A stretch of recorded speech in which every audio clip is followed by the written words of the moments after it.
Hello, friends. Welcome to Nimal Bang. I am Piyush Jain, and today we are bringing to you a brand, a new IPO, where the company is resonated by a very, very popular brand. The brand name is Mufti, and the name of the company is Credo Brands Marketing Limited. Joining us on the show today is Mr. Kamal Kushlani, the chairman and the managing director of the company. So, welcome to the show. Thank you. Thank you, Piyush. So your brand basically resonates across the country, across geographies. It's very well known by the sort of the different categories, the different sort of I would say clothing wear you actually provide to all the fashion lovers. So, but we always actually love to know more about the brand. So let's first start this conversation uh, about your journey from the beginning of the brand, establishment of the brand, the most painful part where actually you work really to make the brand quite recognizable, and now towards actually becoming a listed company. So help us understand more about the journey.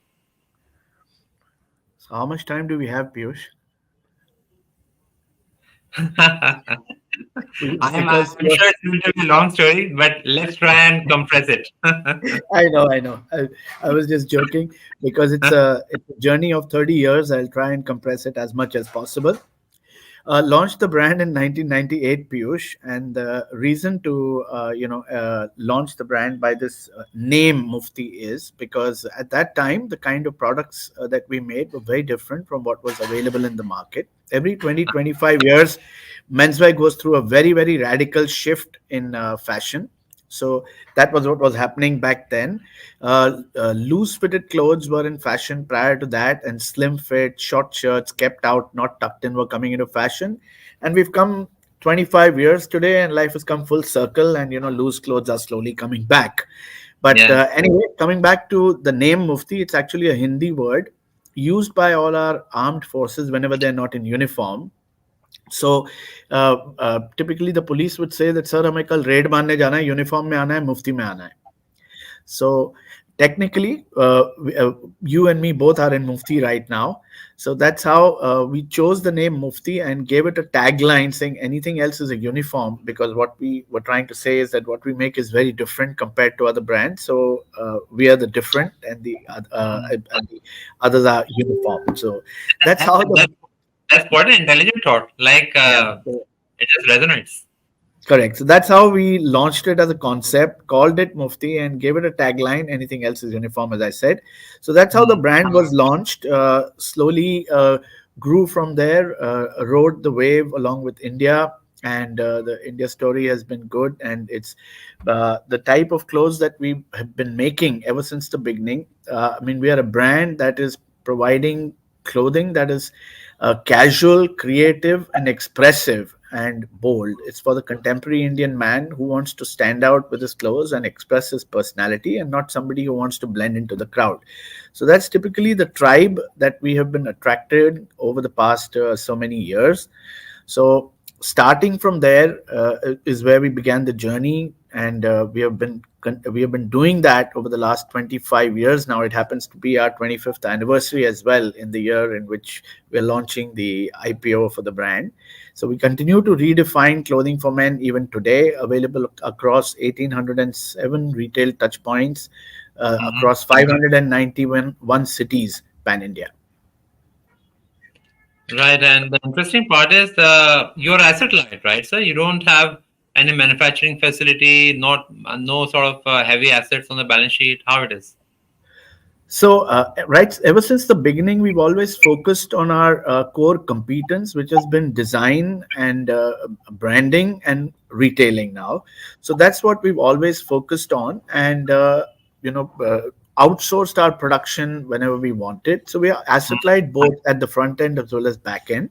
All the stores that we open are rented out and leased, and the production we are outsourcing from our vendor and manufacturing partners. But having said that, I call them partners because that's how we truly treat them, and we believe in working with them, so as to provide them with everything so that there can be an efficient output of production from their facilities. Yeah, and so it's quite evident from the perspective of the margins, because you're commanding margins almost 25 to 35%. That's the range of EBITDA margins you're commanding. Help us also understand basically how the sort of fixed cost works for you from the perspective of rentals. How many stores basically are on your own books, or how many stores are actually franchise? How it works for you? So the stores that we, out of all the stores that we run, there are two-thirds of our stores are run by franchisees, and we ensure that first generation entrepreneur, Piyush, we've ensured that all our partners make money ever since the day we started the business, and the business has been built on relationships, whether you talk about it our suppliers or our vendor partners that I mentioned earlier, or we talk about our franchisee partners. Like more than two-thirds of our stores are run by franchisees. More than half of them are more than 5 years old, and some of them go back to the inception and continue Okay. to grow their stores with us. So that's the overall. Typically, we have a store between 700 to 800 odd square feet, and we have stores Right. across all types of towns, from metros to tier 1, tier 2, tier 3 towns. Typically metros have coco stores, and tier 1 and some tier 2 have cofo stores, and fofo stores are typically there in the tier 3 towns. Right. And one curious question would be that when you chose the decision to actually stay asset light and did not go into manufacturing, why actually you chose to go for owning the some stores, even if you're talking about one-third stores? No, we don't own the stores. When we say company owned, what we mean is company owned and company operated. So the lease is Hmm. also in the company's name, and the company operates the store as well. And Of course, COFO store means the company. when I Uh, say, yeah, when I say own, doesn't mean that you own the shop. sure. What I was asking was that why basically you chose to also actually rent out yourself or operate the stores yourself instead of franchise also. Like there's a See, one third, two third split. So I was asking the two-thirds, strategy behind yeah, more than two-thirds of our stores are run by franchisees, but some of the stores in larger cities, typically the it. metros, etc., is where we Mm, prefer to run the stores ourselves. So wherever okay, stores are very, very accessible to us, where our offices, and these are flagship stores, these stores we prefer to run on our own. right. And then let's also sort of take a deep dive what the brand really sells, what kind of products, what kind of accessories. Please take us sort of through the products. So we cater to a wide range, and within that range, we provide a meaningful variety, for our consumers' wardrobe. See, as casualization has happened to us over the last 20-25 years, what has happened is that people need different types of casuals for different moments in their lives. So we have created four different verticals in our merchandise, and we call it our merchandise architecture, so that our Mm, designers can clearly design collections within each vertical, so that we provide a meaningful variety to our customers to be able to cater to more moments in their lives, and thereby be a larger share of their wardrobe. Because today you need different types of casuals for different moments. It's like your daily casuals are different, what you wear to your holidays are different, what you wear for parties. Even at parties, what you'd wear for an evening wear party is very, very different aesthetically as compared to what you would wear for a lunch party or a brunch party or a sundowner, mm, for that matter, or it's at leisure for your travel moments and lounging moments. So for, if you want, what we do is we create collections within all four verticals to be able to provide a meaningful variety to our consumers within the width of our offering. And we make everything from shirts to t-shirts to sweatshirts to jeans, chinos, and in outerwear, from jackets to blazers to sweaters. See, the prime reason for our existence has been our competence in product and our competence in design. Hence, we are one of the brands who has, in fact, our sales are equal in topware and bottomware both, which in a sense in the industry report also has shown is very, very unique to our brand, because we are good at both products, topware and bottomware, and we sell across all the categories, and we are expressive as a brand. Right. Almost clocking around 500 crores in sales at the end of the last financial year. And the growth basically has been quite good actually, because 340 crores was the year before. Again, then you were clocking around 250 crores the year before. And that was the time when actually we were rebounding back from COVID. And then finally, actually, a sort of a good 500 crore number last year. Having said that, from the perspective of margins, EBITDA margins, what's the sense here? Because if I'm looking at Rocky, which is return on equity, return on capital employed, those are actually very strong numbers. So how's the sort of working capital situation for your business? So we see the working capital situation in our business is such that we've always been a company that has looked at our growth through the profitability lens, and that's how we have been growing the business, and over the last few years, and we intend to continue doing that. We've been a dividend paying company, and we've been profitable ever No, since. no, sir, I'm just jumping in between. Like I was trying to ask you, when a manufacturer manufactures as per your design and instructions, those also would be your decade-old partners. But when they Mhm. manufacture, do they give you on credit, or you have to pay them upfront, and So then the typically, goods? Yep, no, sure. it's up to us as to how, whether we pay them or we the terms that we employ. We are a very, very vendor friendly company, and typically we pay them within 7 days of them answering. What do you say? Delivering the goods to us. Okay. So they would be sort of delivering to you, then it goes to the stores. In the stores, what's the average life cycle from the perspective of entering the store and then getting sold? So typically, see, we make two collections in a year.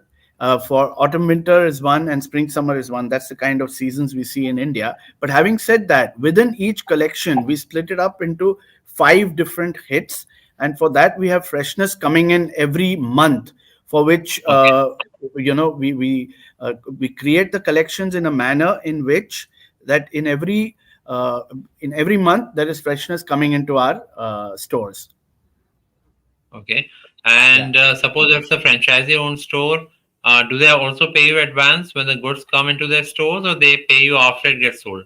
So the model that we follow is that we typically take advances from our franchisees for the goods that we supply to them, and these advances lie with us as security deposits on which we pay them a small interest. But uh, once the goods are supplied to them, the way we work is whatever is sold between Monday to Sunday, we receive payments within the next week of Monday or Tuesday for the goods that were sold in the last week. So if I simplify that, you're saying that anything which is there in the store as an inventory, that Mhm. amount would have been there as a deposit with you. And for anything which gets sold, that gets credited within a week to you. More or less, yes. Okay. So that more or less actually takes care of your working capital, because you anyways actually have the money upfront from them for the Correct. inventory, and you would be paying to the manufacturers like that quickly. So that actually balances out the working capital requirement. Right. Right, sir. And from that perspective, help us also understand the most interesting part here is that how much funds you're looking to raise from this IPO.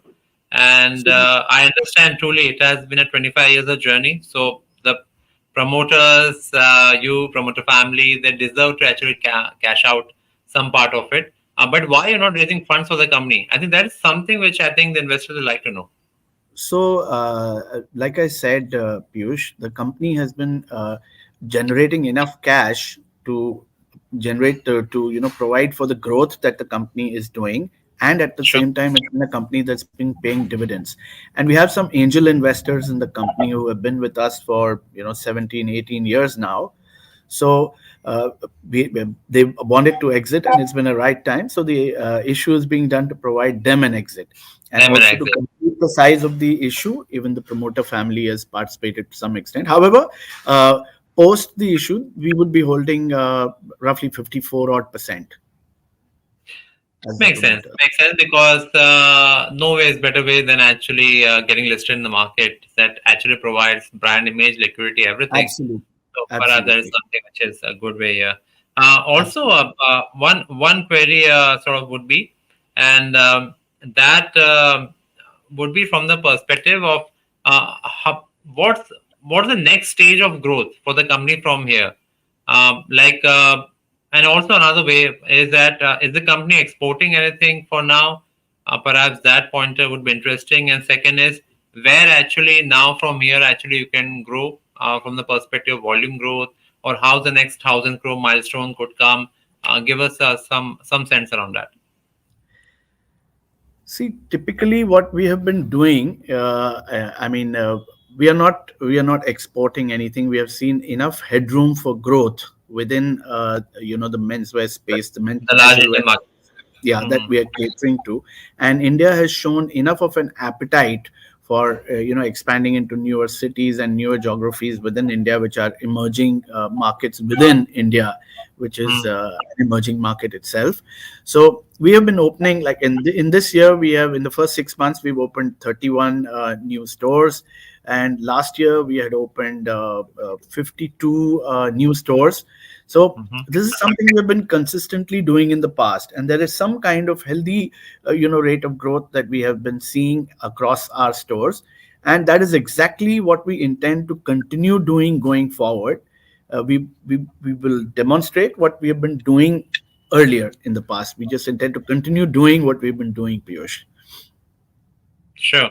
One small question: is there any seasonality in your business? Because I was just looking at the last 3 months in your RHP. In last three Mhm. months, actually, the profit margins were 7% versus the full year profit margin of 15%. And I thought there must be a seasonality, must be a restocking or destocking. Like, is there any seasonality? You hit the nail on the head. Yes, there is a seasonality. Typically, the Q1 in our business is lower than the season months.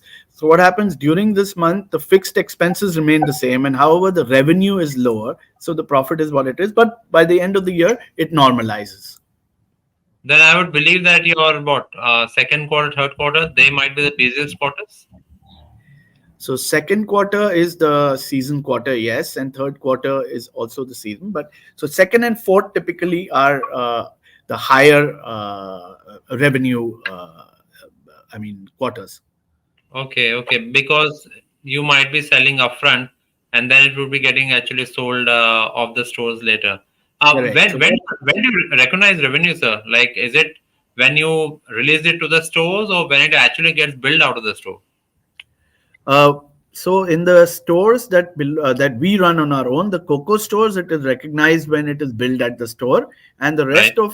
rest of the MBOs or department stores or franchise operated stores, it is recognized the day we bill it out to them. The ownership gets transferred to them. Okay, makes sense. And that's why there is a bit of skewedness in the second quarter. Now it actually gets linked there. Right. So this definitely actually sounds a sort of a great a sort of listed journey, perhaps. And one last question, I think we'll end that conversation here with that question, and that Sure. would be cash generating, well-known brand across different categories we've talked about. Now, building a distribution network takes a lot of sweat, a lot of time you've built over the years. To me, this is a recipe now. Actually, you would like to sort of load more into this distribution network. Any plans of any acquisition or sort of building new products? Any plans around that? See, like I said earlier, we've been seeing a headroom for growth in what we've been doing, and we've been growing healthily over the last, years, and we've been demonstrating that, and we intend to continue, doing what we have been doing, and we should be able In your to own brand? maintain that course. Yeah, Okay, so focused story is what actually absolutely, we'll call that. absolutely. Thanks a Focused, lot, and sir. we would Yes, like sir. to be, wherever we are present in the category that we are present, we'd like to be dominant players in that category. So that's how we believe in being, and that's how we believe in staying.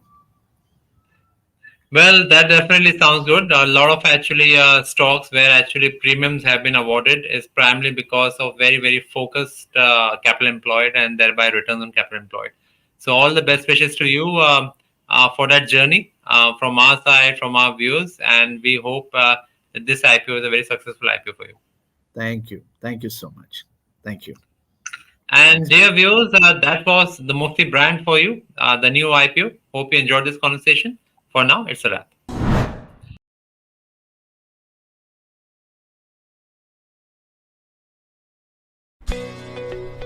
Subscribe to our YouTube channel and click on the bell icon to never miss an update from Nirmal Bang.